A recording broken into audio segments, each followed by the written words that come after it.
Varsity যাবি, সেখানে নির্বাচনের মধ্যে আপনাদেরকে কলঙ্ক ইতিহাস রচনা করেছে। এরপরে আপনাদের বুঝেছে না ফ্যাসিস্টের বিরুদ্ধে ইসলামী আন্দোলনের ভূমিকা কি ছিল, অবস্থান কি ছিল। মিথ্যা বলে দিনকে রাত্রে পালাবেন না, এর থেকে ফিরে আসবেন, এটা আপনাদেরকে অনুরোধ করছি। এনি সাহেব বিএনপি সে আজকে বক্তব্য রেখেছেন অত্যন্ত আপত্তিকর। সেখানে আমাদের ব্যাপারে ভণ্ড শব্দ ব্যবহার করে, সেখানে সে ব্যবহার করে আমরা কি ফ্যাসিস্টের সহযোগী ছিলাম। আমি বলবো এই প্রশ্ন আপনার জাতির কাছে বা কাউকে না শুনিয়ে আপনি আপনার দলের সেক্রেটারি জেনারেল মহাসচিব মির্জা ফখরুল সাহেবের কাছে জিজ্ঞাসা করেন, আপনি বরকতুল্লাহ ভুলু সাহেবের কাছে জিজ্ঞাসা করে দেখেন, আপনি মেজর হাবিব সাহেবকে জিজ্ঞাসা করে দেখেন যে ফ্যাসিস্টের বিরুদ্ধে ইসলামী আন্দোলনের ভূমিকা কি ছিল, অবস্থান কি ছিল। মিথ্যা বলে দিনকে রাত্রে পালাবেন না, এর থেকে ফিরে আসবেন, এটা আপনাদেরকে অনুরোধ করছি। সেই সাহেব পরিষ্কারভাবে আমি বলছি, কারা দোষর ছিল, কারা খুনিদের, তাদের বিচার না হওয়া পর্যন্ত দল নিষিদ্ধের ব্যাপারে আপত্তি জানায়, এটা বাংলাদেশের জনগণ জানে।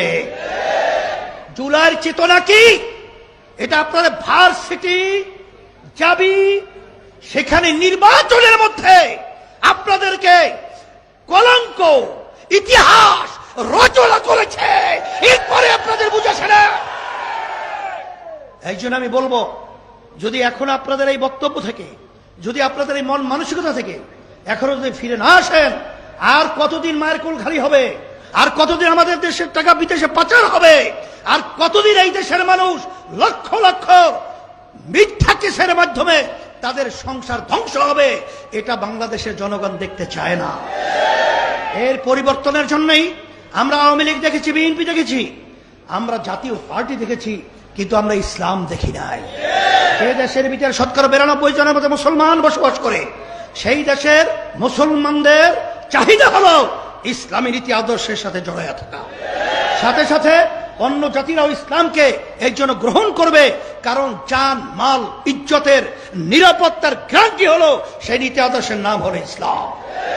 প্রায় ৯২টা মতো দেশে পিআর পদ্ধতি রয়েছে। অনেকে বিভিন্ন প্রশ্ন করে, নেপাল বিভিন্ন জায়গায় পিআর পদ্ধতি ভঙ্গুর সরকার তৈরি হয়।